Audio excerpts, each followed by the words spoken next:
झांसी के सामने घाट नगवाल लंका में global AIIMS super specialist hospital का भव्य शुभारंभ हुआ। उद्घाटन प्रोफेसर डॉक्टर राणा गोपाल सिंह और सांसद डॉक्टर विनोद कुमार बिंद ने किया। अस्पताल के निदेशक प्रतीक कुमार सिंह ने बताया कि हम मरीजों को आईपीडी, ओपीडी, इमरजेंसी, डायग्नोस्टिक्स और फार्मेसी जैसी आधुनिक सुविधाएं मिलेंगी। 100 बेड का सुपर स्पेशलिस्ट वार्ड, अत्याधुनिक ट्रॉमा केयर और 50 बेड का एयर कंडीशनर आईसीयू भी तैयार है। ग्लोबल एम्स समूह पिछले एक दशक से पूर्वांचल में भरोसेमंद स्वास्थ्य सेवाएं दे रहा है। प्रबंधन ने कहा कि अब इलाज के लिए मरीजों को महानगरों की ओर नहीं जाना पड़ेगा, उन्हें विश्वस्तरीय सुविधाएं वाराणसी में ही। मैं प्रोफेसर वी भट्टाचार्य हूँ। हम बीएचयू में हेड ऑफ द डिपार्टमेंट थे प्लास्टिक सर्जरी के, और लगभग 42 साल हमने वहाँ सर्विस की। Association of plastic surgeons of India का मैं प्रेसिडेंट था 2008 में। अक्सर प्लास्टिक सर्जन को या प्लास्टिक सर्जरी को कहा जाता है कि ये खाली खूबसूरती के लिए।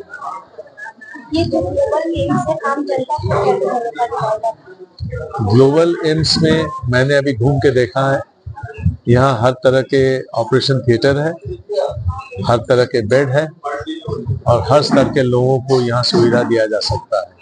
आम जनता के लिए कैसे मदद करेंगे? आम जनता के लिए यहाँ पे बर्न यूनिट भी है और प्लास्टिक सर्जरी के सारे सुविधाएं हैं। और जैसे मैं कह रहा था कि प्लास्टिक सर्जरी सिर्फ कॉस्मेटिक सर्जरी नहीं है, ये बिल्कुल गलतफहमी है। प्लास्टिक सर्जरी के सिर्फ 10% कॉस्मेटिक सर्जरी है, बाकी सब फंक्शनल सर्जरी है।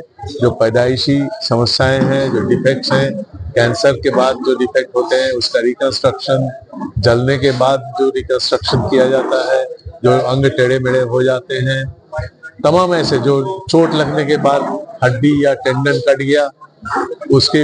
जैसे ये हॉस्पिटल का ओपनिंग हुआ है तो कैसे लोगों में जो है विश्वास कैसे होगा हॉस्पिटल? देखिए, मैंने जैसे पहले भी बताया, हमारा ग्लोबल डायग्नोस्टिक सेंटर मुगलसराय में लास्ट 10 सालों से quality health care services provide कर रहा है। सिर्फ ना कि सिर्फ चंदौली में बल्कि पूरे पूर्वांचल में हम लोग इसको उसी अम्ब्रेला के अंदर ले रहे हैं। ग्लोबल एम्स हॉस्पिटल रहेगा ये।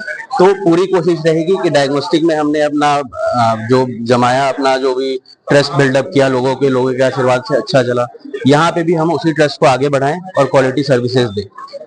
जो दिल्ली एम्स में है वहाँ पे मतलब काफी सुविधाएं हैं, क्या उससे तुलना? नहीं, दिल्ली एम्स AIIMS है, ये AIMS है। ये एम्स मतलब आप समझिए टारगेट, एम मतलब गोल होता है। तो ग्लोबल एम्स हमारा ये गोल है कि इस अस्पताल को हम ग्लोबल स्तर, ये जो भी इंफ्रास्ट्रक्चर या क्वालिटी सर्विसेज होते हैं वैसी सर्विसेज यहाँ बनारस के लोगों को प्रोवाइड करें और पूर्वांचल के लोगों को करें। डॉक्टर, ग्लोबल एम्स का उद्घाटन हो रहा है, शुभकामना जरूर।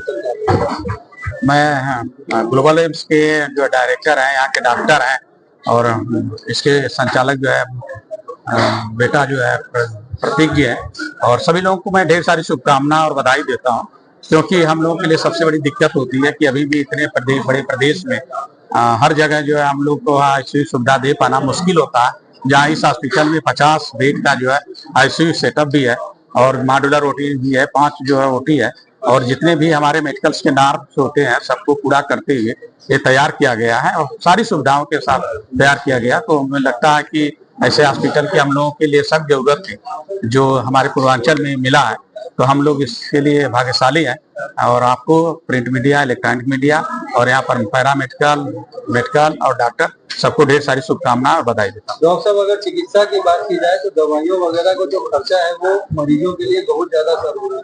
Prime minister Modi ji appreciating generic medicine, पर प्राइवेट हॉस्पिटल में भी यूज नहीं कर रहे। पहले से जो भी हमारे जन औषधि केंद्र खुले हैं, आज के जो है 11 साल पहले अगर आप देखते थे तो कोई जाना नहीं चाहता था, लेकिन हमारे जन औषधि केंद्रों के माध्यम से पूरे देश में जो है करीब 36,000 करोड़ का जो है लोगों को फायदा हुए। तो इसका मतलब है कि लोगों ने जेनेरिक मेडिसिन को अपनाना शुरू किया है और उसका जो है प्रचलन बढ़ा भी है, लोगों की जागरूकता बढ़ी है, उसको यूज करना भी शुरू कर दिया। जो आर्थिक से कमजोर है ये हॉस्पिटल कैसे उन्हें सुविधा देगी? मैंने तो पहले भी बोला, और मैं खुद ही ऑलरेडी मैं सोशल वर्क शुरू से करता हूँ।